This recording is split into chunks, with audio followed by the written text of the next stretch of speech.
Well, welcome. Thank you for those who are joining us today for the second installment of Lunchtime with Libby's cooking program. And this is in honor of COPE's 10-year anniversary. So we are thrilled for you all to be joining us today. And we have some other individuals who are joining us, which is great. I just want to remind everyone who is with us that this event will be recorded. And please mute yourself during Libby's presentation, and you will have the opportunity to submit questions in the chat, which we can answer at the end. And you can also unmute yourself at the end and ask Libby some questions and have a discussion as desired. And we can always email Libby at elizabeth.mills@villanova.edu with any follow-up questions, and also if you would like a copy of the recording of today's event. So to give Libby the full time allotted, it is my pleasure to introduce Libby and hand over the screen. And please make sure if everyone wants to put their view in speaker mode, and this way you can fully get Libby in your screen. So thank you. Well, welcome everyone and happy holidays. Today's program, Get Pro on Prebiotic Pears, has merit because, through the holidays, we all have a tendency to eat a little more, maybe eat a little less of the foods that are loaded with fiber, like vegetables, fruits, whole grains, legumes, even nuts and seeds. And we have a tendency to eat a little bit more of the processed foods. And by that, I mean just foods that have been milled like flour into white flour. And they show up in our holiday gift exchanges as cookies, pies, treats, you name it, along those lines. And we also have a tendency to drink just a little bit more alcohol through the holidays. Now, all of this can play havoc with our gut. And this is super important because there are two ways that our gut is affected. One is our microbiome, which just is the collection of bacteria, funguses, and even a few viruses in there as well. But it's a collection of all these microbes that live in our gut. And that can be affected, which has big consequences over time. And we can also be affected with the function of our gut, such as the mobility of things. So as we get started with this recipe, it's a fabulous recipe that just incorporates a lot of my favorite flavors and captures the season with an Asian pear, which you've probably seen this before. It's a great, it's just a great, wonderful addition for making a slaw because it's hard and firm. You can also use a different type of pear, but I thought this was really cool because this particular recipe is going to have, like I said, a few of my favorite ingredients that are going to bring together some Asian hints of flavor. So we've got like a Thai chili, some scallions, as well as ginger. And all of this is just going to come together fabulously, and you're going to love it. So a couple people have told me that they wanted a little more instruction with the video. So I've got a few, I've saved a few things to show you, just because this recipe requires a little bit of quite a bit of nice, not knife skills, but requires a little bit of knife work. So definitely keep about 15 minutes for the making of this recipe when you set aside the time.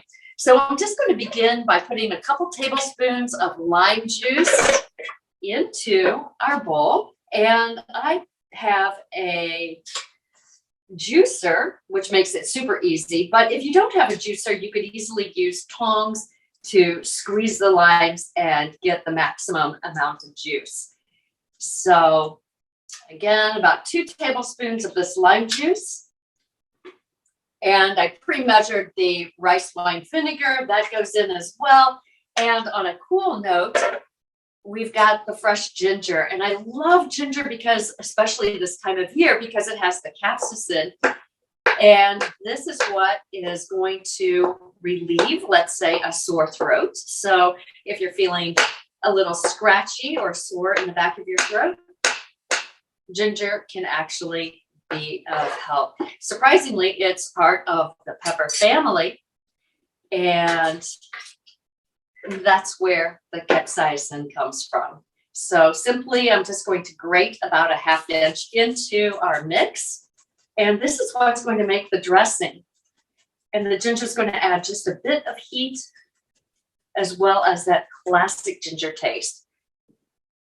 And you can just scrape that off on the back side of the grater. And we're set. So, quick whisk, and the dressing is done. Where the knife work comes in is really with the preparation of the Asian pear. I know it's surprising that all pears actually come from China. So the fact that this one's called an Asian pear kind of doesn't make sense compared to the others. I've got one that I've already peeled, and simply I just use a regular potato peeler for that and simply scraped off the outside. But I wanted to show you in particular how I julienned the actual pear. So I cut it in half and then half again. So I have quarters. The core is easily removed by cutting at an angle, and I've removed the core. Pretty simple.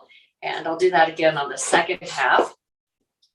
And then to julienne, what that is, we're just talking about very slim slices, and I'll cut across the pear, creating those thin slices, and then I'm going to slice again to make the matchsticks that are going to give this a really elegant slaw-like look. So a couple of things. You can stack the pieces of pear one on the other to create the julienne matchsticks, or you can just kind of lay them out flat, and it can be somewhat random. I'll show you even how random I have mine here. And simply cut the length of these slices into matchsticks.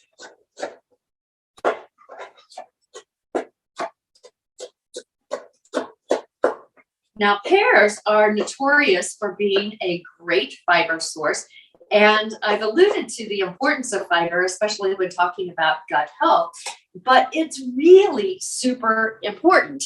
Let me show you these matchsticks that we've got going on here. So very simply, that came together. Like I said, I already pre-cut one of the pears so that we have that ready to go. And when we talk about gut health, as I mentioned, two things come into play: the gut microbiome itself, and then also the functionality of the gut. And through the holidays, that's what we want to protect, is the microbiome, which are those microbes, and we also want to protect the functionality. So let me back up and explain the microbiome. I'm going to cut a little bit more pear here. The microbiome we actually inherit from our mothers, largely at birth. However, there has been some research that shows that we are already beginning to develop our gut bacteria when we're in the womb. Now, after that, as we get exposed to different foods and bacteria in the things that we eat and put in our mouth as babies, we develop a greater variety of bacteria. And it's thought that the more bacteria that we have, more good bacteria, and the greater variety that we have, the healthier our gut. And we know that this bacteria has been called the second brain, and collectively it does weigh about the size of a brain, about a couple pounds, if you put all the bacteria together.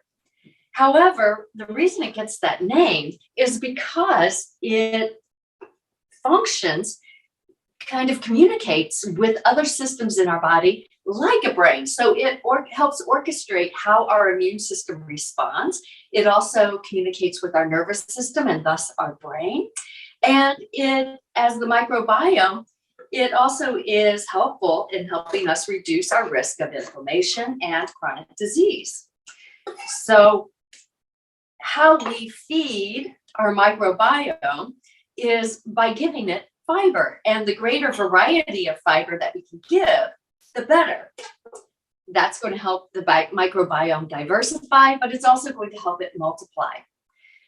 So the next thing, we've got our pears in the bowl. They've been julienned and sliced into those cute little matchsticks. Next step is to add the celery. That some of this I have pre-cut and made those beautiful little matchsticks. A little bit crunchier than the pear. I'm going to go ahead and add that in.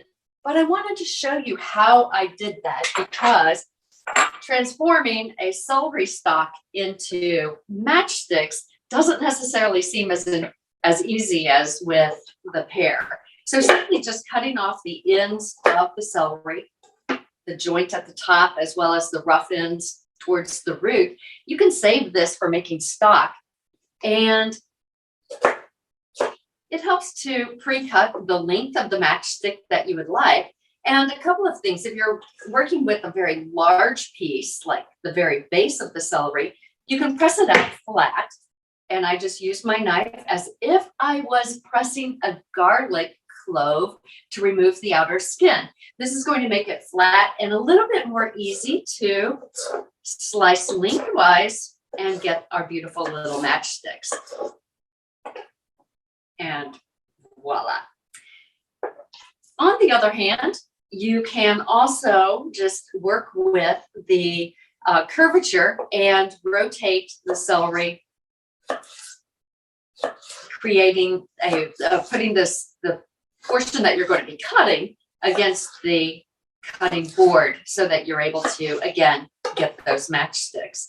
Now, what I did, because these are a little bit thick, is I actually laid the slices of celery flat and cut them lengthwise one more time. I know that sounds like one extra step, and it's by no means necessary, but as far as the visual presentation, it creates a much thinner and a little bit more evenly matched matchstick to the pears. So those are going to go right into our mix here. And we're going to also add some green onions. So I will show you how I cut those. They've been, cleaned and washed. And I like to basically slice them in half or so and line them up all together. And me personally, I like to cut at an angle. And this is going to create a beautiful, and I do mean beautiful, angled cut. And I don't know if I can show you, my green onions were so skinny that, well, here we go. Here's a pretty good piece. You can see it's not a perfectly round piece. It's rather oblong. And I just think that adds like a really pretty shape. And here you see how the green actually creates kind of an oblong, oval, pointed piece. And it just really shows up beautifully. So I'll add those in. But to show you how I do it, again, grouping everything together, placing it on the cutting board, I'm going to place my knife or come down with my knife instead of perpendicular crosswise here. I'm going to put it at an angle and go across the scallions.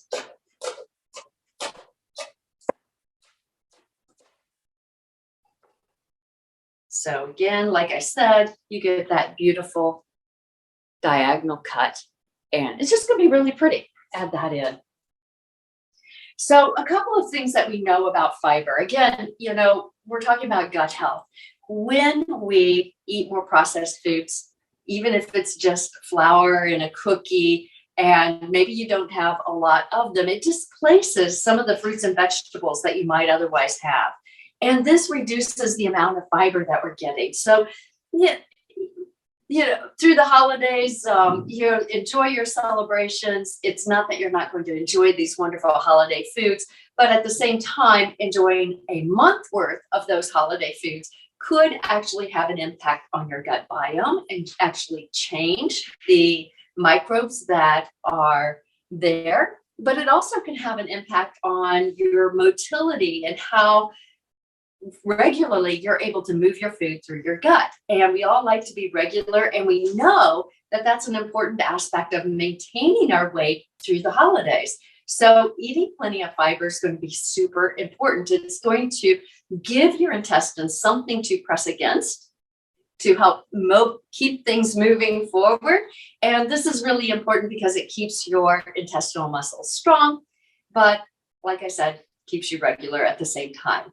So I'm adding in part of the cilantro that I have cut in advance, but I want to also show you that because a lot of times we look at cilantro and we think that we need to pick each and every leaf off of these stems, which one takes a little bit of time and really isn't necessary. So you can actually use a handful of cilantro, or this could actually be parsley as well, and include some of these lengthy stems because they have flavor too. And you can just simply bunch it all together and use your knife to cut across to mince your herb. Once you have done that, you can cut across one more time and you have perfect minced cilantro. And again, the stems are going to blend right in. They've got great flavor. And when you're mincing things finely, it doesn't matter that you're actually using the stem as well. All right, so we've got really a lot of our flavor in there. The last thing I wanted to add is our Thai chili pepper. And I wanted to show you a couple things. One, you definitely want to wear gloves when handling these types of peppers because they, like I said, just as the ginger has capsaicin, so do the chilies. And they can actually, the oils can actually linger on your hands even after washing with soap and water. So really, really tricky.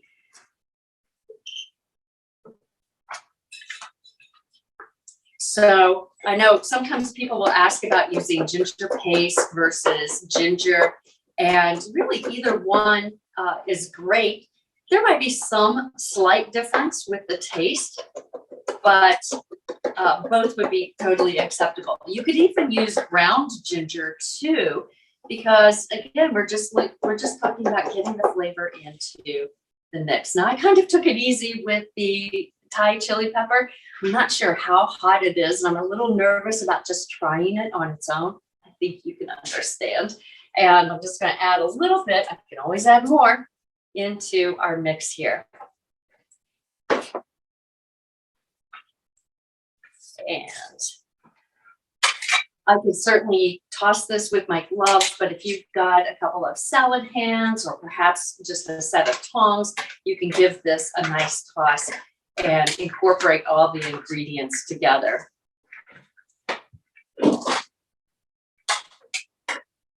Oh my goodness. I kind of had wished, now this is me personally, I had wished that the Thai chili pepper was red, so there would be little flecks of red in this, but I think it's also just as beautiful to have this monochromatic green salad here where you've got the herbs, the celery, and then that cilantro tying it all together, kind of creating that monochromatic look. So a couple of things people often also ask, do we only get fiber from fruits and vegetables? And that's a big source of fiber, but by no means the only source. You get fiber from whole grains, from legumes. You also get it from nuts and seeds. So I'm just going to put a little bit here on our plate with a garnish of cilantro. And I wanted to top this off with black sesame seeds, but they were not available at the store. So I'm just going to top this off with a pinch of white sesame seeds. Retrospectively, this could have been chopped up peanuts. I think that would have been really lovely, or even pistachios. I think that would have been a nice texture to add. And finally, that's our salad. So tell me, what questions do you have? Libby, I don't see any questions in the chat. So if anyone wants to submit a question in the chat or even unmute themselves and ask Libby directly, you are welcome to at this time. Or once again, you can email Libby a question. Oh, and we do have a question here. It says, what would you serve this with? Oh, great question. So if you have access to our old videos made with Cope, you probably have seen the Thai style tofu bites. That would be an ideal accompaniment. However, I could see this actually being served right along with your regular holiday dinner. It's going to add a nice freshness and a little bit of surprise contrasting flavor to any menu. So, and with the lime and the ginger, it would go very nicely with, it could go very nicely with, your roasted chicken or turkey, if that's what you serve at the holidays, perhaps a seafood combination, that would be very nice. And I could also see putting leftovers into tacos. So if you have a taco night, this is a great way to maybe simply open up a can of beans, add a little bit of avocado, and wrap this in a corn tortilla. And it would be really fun. Yeah. That's great. You have some nice comments saying how beautiful it is and how, they can't wait to try. So it does look beautiful and always leaving everyone, hungry and wanting more. So thank you, Libby. Yeah, thank you.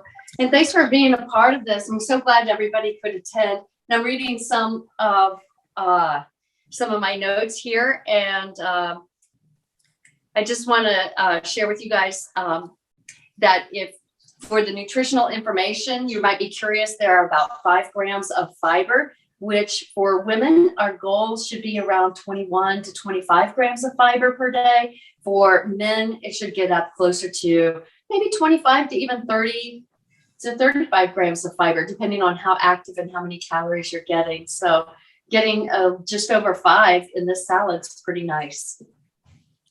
Wonderful.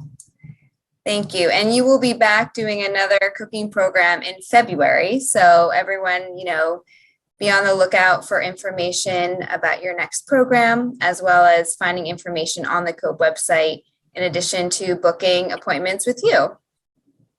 Sounds good. I hope to see everybody very soon. Happy holidays. Happy holidays. Thank you.